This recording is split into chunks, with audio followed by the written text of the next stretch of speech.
अस्सलामुअलैकुम मेरे प्यारे स्टूडेंट्स, कैसे हैं आप सब। Welcome to your favourite channel learn biology with ma'am next door बच्चों। तो ये है बच्चों हमारे बायोलॉजी सीरीज का लेक्चर नंबर 4 और इस लेक्चर के अंदर बच्चों हम स्टडी करेंगे बैक्टीरिया का सेल स्ट्रक्चर, ठीक है, जो कि एक मॉडल ऑर्गेनिज्म है प्रोकैरियोट का। जैसे इससे पिछली वीडियो में लेक्चर नंबर 3 के अंदर बच्चों हमने जो है वो difference between prokaryotes and eukaryotes देखा था, ठीक है, और हमने डिफरेंट ऑर्गेनल्स को स्टडी किया था। इसी तरह जब हमने प्रोकैरियोट का स्ट्रक्चर समझना होता है कि एक प्रोकैरियोट का स्ट्रक्चर कैसा होता है, तो उसके लिए हम जो मॉडल ऑर्गेनिज्म लेते हैं वो हमेशा क्या लेते हैं, बैक्टीरिया, ठीक है। तो चलें बच्चों इस लेक्चर को भी स्टार्ट करते हैं। अच्छा बच्चों, ये ना एक बड़ी प्यारी सी स्लाइड है जो कि मैंने प्रीवियस लेक्चर के अंदर भी डाली थी और इसमें भी मैंने इसलिए डाल दी है ताकि जो बच्चे फर्स्ट टाइम ये वीडियो देख रहे हैं उनको भी समझ आ जाए कि हम जो प्रोकैरियोट्स और यूकैरियोट्स का डिफरेंस पढ़ रहे हैं।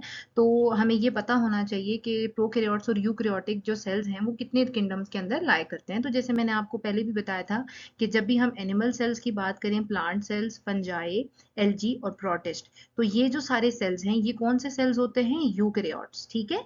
और जितने भी बैक्टीरिया हैं, आर्की बैक्टीरिया हैं या ब्लू ग्रीन एल्गी हैं, ये सारे किस किंगडम के अंदर आते हैं, प्रोकैरियोट्स के अंदर, ठीक है। तो मतलब प्रोकैरियोटिक किंगडम या वो किंगडम्स जो प्रोकैरियोटिक सेल्स के बने हुए हैं वो ये तीन हैं, bacteria, Archie and blue green algae. और इससे प्रीवियस लेक्चर में हम यूकैरियोट्स पढ़ चुके हैं।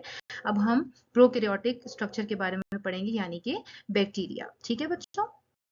तो जैसे बच्चों के हमने देख लिया कि जो बैक्टीरिया है वो एक मॉडल है प्रोकैरियोटिक ऑर्गेनिजम्स के लिए, तो अब हम इसका सेल स्ट्रक्चर डिस्कस कर लेते हैं, ठीक है बच्चों। ये मैंने बीच में एक बहुत अच्छी सी डायग्राम पोस्ट कर दी है, ठीक है, और इसके डिफरेंट पार्ट्स को भी लेबल कर दिया है। तो बच्चों हम सबसे पहले स्टार्ट करते हैं इसके बेसिक पार्ट से। बच्चों, ये जो आपको थ्रेड लाइक स्ट्रक्चर्स नजर आ रहे हैं ना बैक्टीरिया की सरफेस के ऊपर, ये मेहरून कलर के, मरून, इनको हम क्या बोलते हैं, पिलाई, ठीक है। सिंगुलर में जब आपको ये नजर आएगा तो पिलस लिखा होगा, ठीक है, तो आपने कंफ्यूज नहीं होना, वो सिंगुलर टर्म होती है।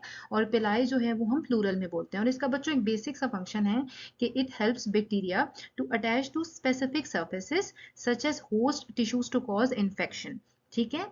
ये क्या करती है, बैक्टीरिया को किसी भी सरफेस के साथ अटैच होने में, जुड़ने में हेल्प करती है, ठीक है। और इसी पिलाई को यूज करके जो बैक्टीरिया होते हैं वो इन्फेक्शन कॉज करते हैं होस्ट टिश्यू के अंदर। जब भी बैक्टीरिया ह्यूमंस में या प्लांट्स में या वायरसेस में इन्फेक्शन कॉज करता है तो वो इन पिलाई के थ्रू ही अटैच करता है होस्ट के सरफेस के साथ, ठीक है। उसके बाद हम देख लेते हैं इसका सेकेंड पार्ट जिसे हम कहते हैं ग्लाइकोकैलिक्स, ठीक है। ये आपको ये लाइट ब्राउन से कलर की ये जो स्लाइम सी कैप्सूल सी नजर आ रही है अराउंड बैक्टीरिया की सेल वॉल, उसको हम क्या बोलते हैं, glycocalyx. It prevents from dehydration, ये सेल को डिहाइड्रेशन से बचाती है। And it also serve as a protective barrier against phagocytosis. Phagocytosis का क्या मतलब होता है बच्चों, सेलुलर ईटिंग, खाने से। मतलब जो होस्ट सेल्स होता है ना, आपने देखा है जब भी कोई बैक्टीरिया किसी भी होस्ट को इन्फेक्ट करता है जैसे ह्यूमंस के अंदर या प्लांट्स के अंदर, तो हमारा जो इम्यून सिस्टम होता है वो क्या करता है, सबसे पहले उस बैक्टीरिया को फेगोसाइटोस करता है, ठीक है, साइटोसिस करता है, उसको खा जाता है, उसे ईट कर जाता है। तो ये जो ग्लाइकोकैलिक्स है ये उसको उस फेगोसाइटोसिस से बचाती है, ठीक है। इसी वजह से कुछ बैक्टीरिया इतने ज्यादा मुश्किल होते हैं उनको किल करना कि इम्यून सिस्टम भी उनको किल नहीं कर पाता और वो इन्फेक्शन कॉज कर देती हैं। तो उसका जो मेन रीजन होता है वो उनकी ग्लाइकोकैलिक्स होती है, ठीक है, क्योंकि ये एक प्रोटेक्टिव बैरियर एक्ट करती है बैक्टीरिया के लिए। उसके बाद हमारे पास थर्ड पार्ट में आ जाता है फ्लैजिला। ये आपको बच्चों ये थ्रेड लाइक स्ट्रक्चर नजर आ रहा होगा। इट हेल्प्स इन मोटिलिटी, मतलब मूवमेंट, बैक्टीरिया को मूव करने के लिए पानी के अंदर या अपने इन्वायरमेंट के अंदर, ठीक है, उसमें हेल्प करता है। और कुछ हद तक वायरुलेंस में भी ये हेल्प करता है, मतलब इन्फेक्शन कॉज करने में भी इसका सर्टन रोल होता है।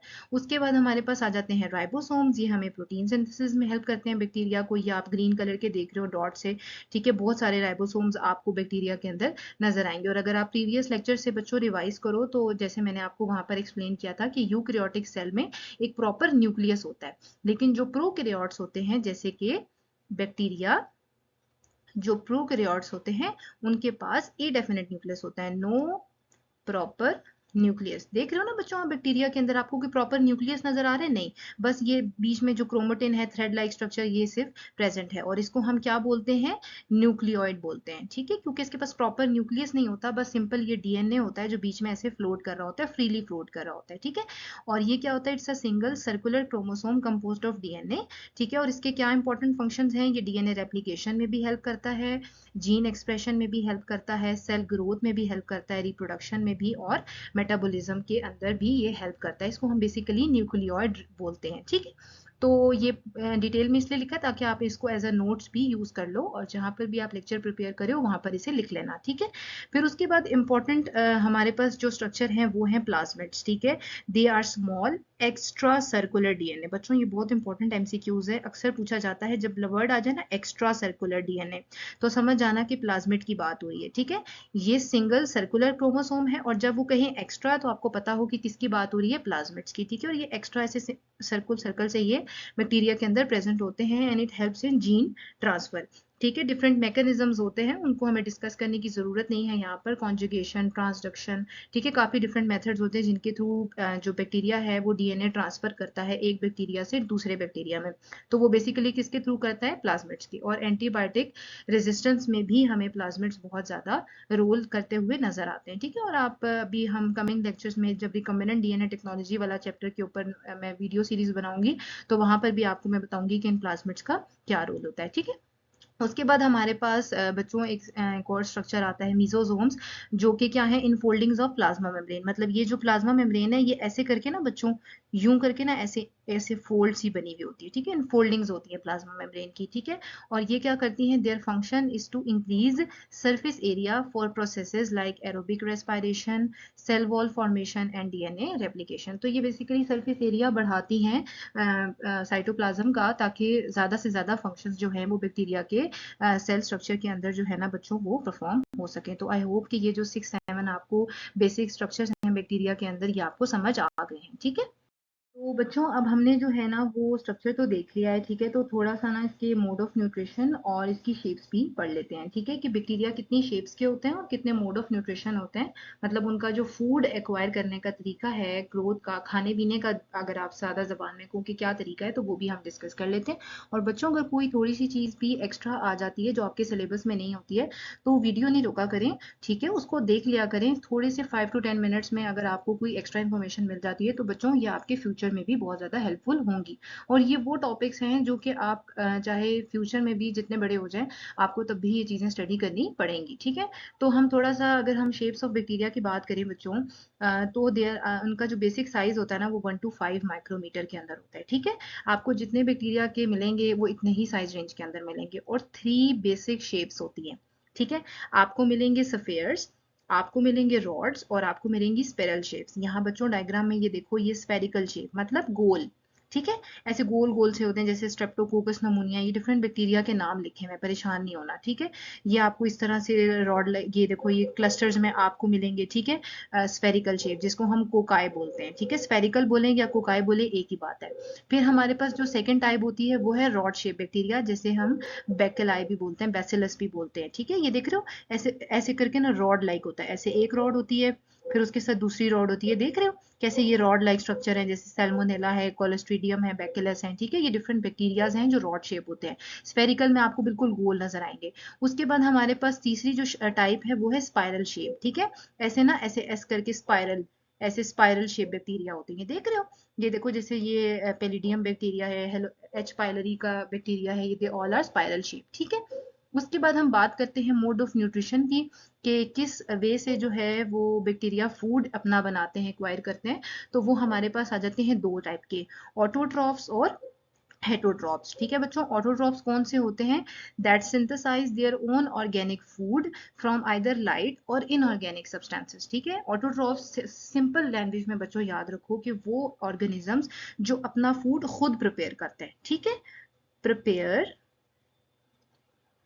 देयर फूड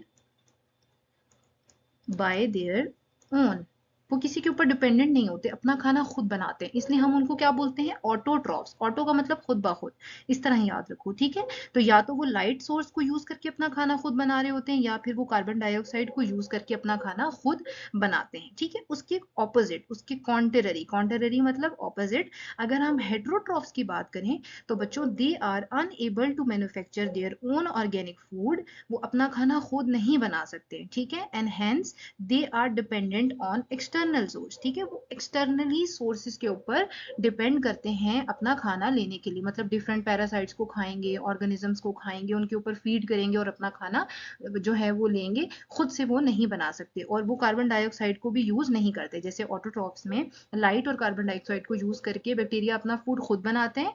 हेट्रोट्रॉफ्स में ऐसा कुछ भी नहीं होता, दे आर फुली डिपेंडेंट। ठीक है, तो थोड़ा सा देख लेते हैं। मैंने आपको बताया autotrophs and heterotrophs.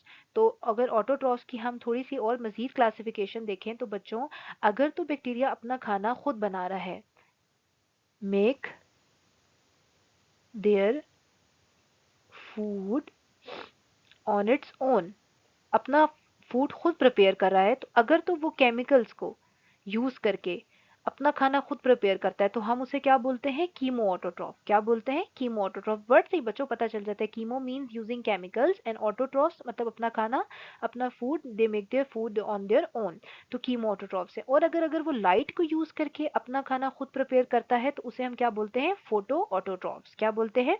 Photo autotrophs. ठीक है, फिर उसके आगे फर्दर क्लासिफिकेशन आ जाती है कि केमिकल किस तरह के हैं। अगर ऑर्गेनिक केमिकल्स हैं जैसे ग्लूकोज है, एसीटेट है, तो हम उसे कीमो ऑर्गेनोट्रॉफ्स कहते हैं, मतलब कीमो और ऑटो के दरमियान हम ऑर्गेनो लगा देते हैं मजीद एक्सप्लेन करने के लिए।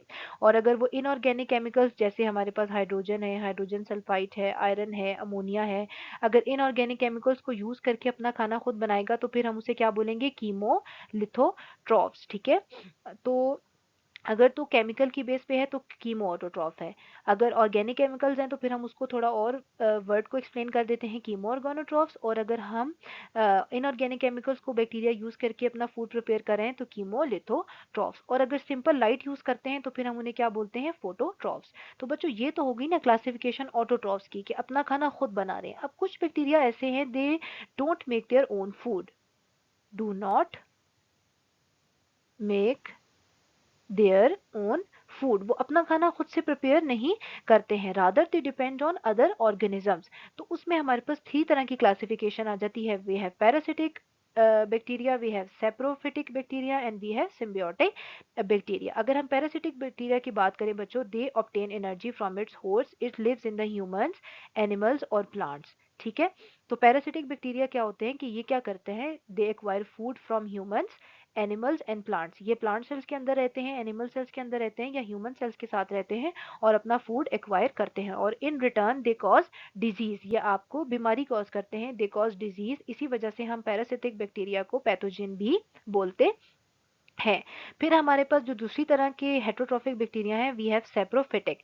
सेप्रोफिटिक बैक्टीरिया क्या है? Obtain energy from dead organic matter, they obtain energy from dead organic matter. ठीक है बच्चों, हम ये देखते हैं ना कि कोई भी चीज़ जो होती है, कोई भी ऑर्गेनिज्म अगर मर जाए तो तो जैसे कि कोई प्लांट एनिमल या कोई भी बर्ड आपको डेथ हुई हुई नजर आए तो आप देखो कि उसके बाद कुछ वो खराब होना शुरू हो जाता है।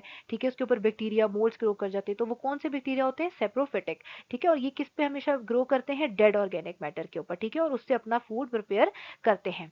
थी उसके पास तीसरी जो हमारे पास हेटरोट्रॉफिक बैक्टीरिया है, we have symbiotic bacteria, the bacteria that live in a mutually beneficial relationship with other organisms called the host, they are non pathogenic. ठीक है, जो सिम्बियोटिक बैक्टीरिया ना बच्चों, ये अच्छे वाले बैक्टीरिया हैं। ये क्या करते हैं कि ये अपना फूड दूसरे ऑर्गेनिज्म से लेते हैं, पैरासाइट्स से लेते हैं, लेकिन उनके अंदर डिजीज कॉज नहीं करते। जैसे हमने ये देखा था ना बच्चों, पहली में पैरासिटिक बैक्टीरिया में हमने देखा था कि एक तो ये अपना जो फूड है वो खुद प्रिपेयर नहीं करते, ह्यूमन सेल्स और एनिमल सेल्स या प्लांट सेल्स जिनके साथ ये रह रहे होते हैं उससे अपना फूड एक्वायर करते हैं, और इन रिटर्न उन्हें क्या कॉज कर देते हैं? डिजीज, उनको बीमार कर देते हैं। इसी तरह जो सिम्बियोटिक बैक्टीरिया हैं वो भी अपना खाना डिफरेंट ऑर्गेनिज्म से लेते हैं, लेकिन उनके अंदर डिजीज कॉज नहीं करते, दे आर नॉन पैथोजेनिक, इसलिए हम उनको क्या बोलते हैं? They are symbiotic bacteria. तो आई होप कि आपको classification on the basis of nutrition, अगर हम न्यूट्रिशन की बात करें कि हाउ टू एक्वायर फूड, तो आपको समझ आ गया होगा कि we have autotrophs and we have heterotrophs, और फिर उनकी मजीद आगे फर्दर क्लासिफिकेशन है। तो बच्चों यहाँ पर होता है हमारा लेक्चर अबाउट एंड। ये हमारी लास्ट स्लाइड है। और जैसा कि मैंने आपको स्टार्ट में बताया था कि हमने देखा कि जो बैक्टीरिया हैं वो प्रोकैरियोट्स की क्लासिफिकेशन में चले गए, जो एनिमल्स थे, प्लांट्स थे, प्रोटिस्ट थे, एल्गी थे, वो सारे यूकैरियोट्स में चले गए। तो फिर बच्चों सवाल आता है कि वाई वायरसेस। वायरसेस को ना हमने प्रोकैरियोट्स में क्लासिफाई किया, ना हमने इसे यूकैरियोट्स में क्लासिफाई किया, तो इसका क्या रीजन है बच्चों? आखिर why viruses are not included in prokaryotes and eukaryotes? And it is very important concept. इसको जरूर बच्चों नोट डाउन करना और इसे सही तरीके से समझने की कोशिश करो। तो बच्चों आता है कि viruses are not classified as prokaryote and eukaryote because they are not cellular organisms, they are not considered alive. क्या है बच्चों? इनको हम they are not considered alive, इनको हम लाइव सेल्स की फॉर्म में डिवाइड नहीं करते। बच्चों ये जो प्रोकैरियोट और यूकैरियोटिक की जो क्लासिफिकेशन है ना, ये किसके लिए है? लिविंग सेल्स के लिए। वो सेल्स जिनको लिविंग कंसीडर किया जाता है उनको हम प्रोकैरियोट्स और यूकैरियोट्स में डिवाइड करते हैं। लेकिन बच्चों जो वायरसेस हैं they are not considered living cells, उनको हम लिविंग सेल्स नहीं बोलते। वायरसेस को कभी भी लिविंग सेल नहीं कहा जाता। अच्छा उसके पीछे क्या रीजन है? Because they lack the essential characteristic of cells such as plasma membrane, cytoplasm and ribosomes. बच्चों देखो एक सेल है ना, हमने पढ़ा था प्लांट एनिमल सेल में भी और प्रोकैरियोटिक सेल में भी कि एक सेल की को सेल कहने के लिए 3 बेसिक रिक्वायरमेंट्स हैं। सबसे पहले उसके पास प्लाज्मा मेम्ब्रेन हो, ठीक है, उसके पास साइटोप्लाज्म हो, ठीक है, और उसके पास ऑर्गेनल्स हो या राइबोसोम्स हो, कोई भी ऑर्गेनल्स उसके पास। ये 3 चीजें जब तक सेल के अंदर नहीं होंगी हम उस सेल को सेल कैरेक्टराइज नहीं करते। लेकिन अगर आप वायरसेस में देखोगे बच्चों तो ना आपको वहां पे कोई प्लाज्मा मेम्ब्रेन नजर आएगी, ना आपको कोई साइटोप्लाज्म, और ना ही आपको कोई ऑर्गेनल्स उसके अंदर नजर आएंगे।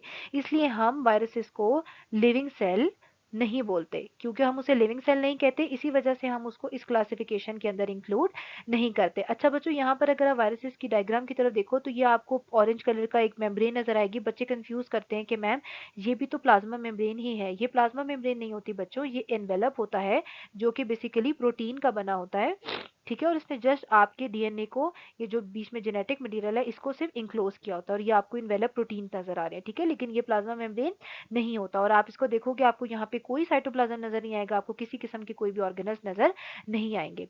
तो सबसे पहली रीजन जो है कि वायरसेस जो है उनको हम लिविंग सेल्स नहीं कंसीडर करते, इस वजह से हम उसको प्रोकैरियोट्स और यूकैरियोट्स की क्लासिफिकेशन में इंक्लूड नहीं करते। और दूसरा बच्चों जो रीजन है वो ये है कि they can not perform their metabolic functions independently. मतलब ये सेल जो है वायरस सेल है वो अपने मेटाबॉलिक फंक्शंस परफॉर्म नहीं कर सकता, ना तो वो रेस्पिरेशन कर सकता है, ना तो वो रिप्रोड्यूस कर सकता है। वो अपने ओन पर खुद अपने आप को यूज करके ना तो वो रेस्पिरेशन कर सकता है, ना वो रिप्रोड्यूस कर सकता है, ना वो प्रोटीन्स बना सकता है। वो कुछ भी कोई भी मेटाबॉलिक फंक्शन होगा वो इंडिपेंडेंटली परफॉर्म नहीं कर सकता। वायरसेस क्या हैं? They can not perform their metabolic functions independently. इसी वजह से हम वायरसेस को जो है वो लिविंग सेल्स में कैरेक्टराइज नहीं करते, और ना ही हम इनको प्रोकैरियोट्स में क्लासिफाई करते हैं और ना ही हम इन्हें यूकैरियोट्स में क्लासिफाई करते हैं, ठीक है।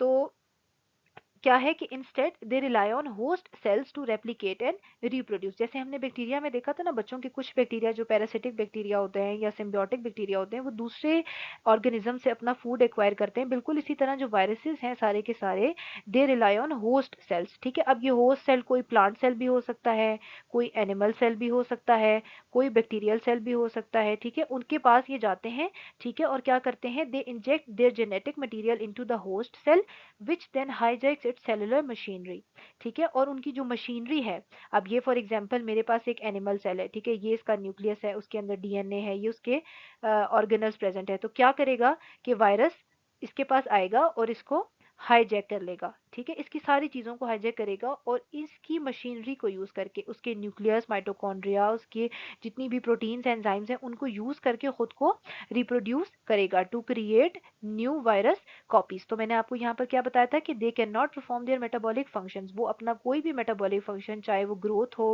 रिप्रोडक्शन हो, रेस्पिरेशन हो, वो अपना कोई भी फंक्शन खुद परफॉर्म नहीं कर सकते। वो क्या करते हैं? वो दूसरे सेल्स के ऊपर, दूसरे होस्ट सेल्स के ऊपर डिपेंड करते हैं टू रेप्लिकेट एंड रिप्रोड्यूस। तो इसी वजह से वायरसेस को हम लिविंग कंसिडर नहीं करते। Hence they are characterised as non living infectious particles that are host dependent. बच्चों ये कितना इंपॉर्टेंट पॉइंट है, होस्ट डिपेंडेंट। होस्ट यहाँ पर मैंने फिर रिपीट कर देती हूँ, एनिमल सेल भी हो सकता है, कोई प्लांट सेल भी हो सकता है, या कोई बैक्टीरियल सेल भी हो सकता है। ये जाते हैं उस सेल को ऑक्यूपाई करते हैं, उसमें डिजीज कॉज करते हैं और उसके एंजाइम्स, प्रोटीन्स और उनके न्यूक्लियस को यूज करके खुद को रेप्लिकेट करते हैं। ठीक है, तो बच्चों आई होप कि आपको समझ आ गया होगा कि वायरसेस जो हैं उनको हम लिविंग क्यों कंसिडर नहीं करते हैं and why they are not included in prokaryotes and. तो बच्चों यहाँ पर जो है वो हमारा वीडियो लेक्चर जो है वो ख़त्म होता है। ठीक है, आई होप कि आपको ये वीडियो लेक्चर बहुत पसंद आया होगा। आपको बैक्टीरिया का स्ट्रक्चर, उसकी शेप, उसका मोड ऑफ न्यूट्रिशन समझ आ गया। आपको ये भी समझ आ गया कि वायरसेस को है वो हम क्यों प्रोकैरियोट्स और यूकैरियोट्स में इंक्लूड नहीं करते हैं। In the next lecture we are going to study about specialised cells and level of organisation, जिसमें हम बच्चों 3 किंगडम क्लासिफिकेशन, 5 किंगडम क्लासिफिकेशन जो है वो थोड़ा सा स्टडी करेंगे और मज़ीद भी वीडियो लेक्चर्स आएंगे। ठीक है, तो बच्चों stay tune with your favourite channel. और अगर आप किसी भी वक्त कोई भी टॉपिक प्रिपेयर करना चाहते हैं या उसके नोट्स चाहते हैं तो आप मेरी इस जो बायोलॉजी सीरीज है इसको ओपन करें। इसमें सारे लेक्चर्स मौजूद हैं। जो लेक्चर आप समझना चाहते हैं उसको क्लिक करें, पढ़ें, सीखते रहें, मुस्कुराते रहें और हमेशा बहुत सारा खुश रहें बच्चों के। Thank you so much guys.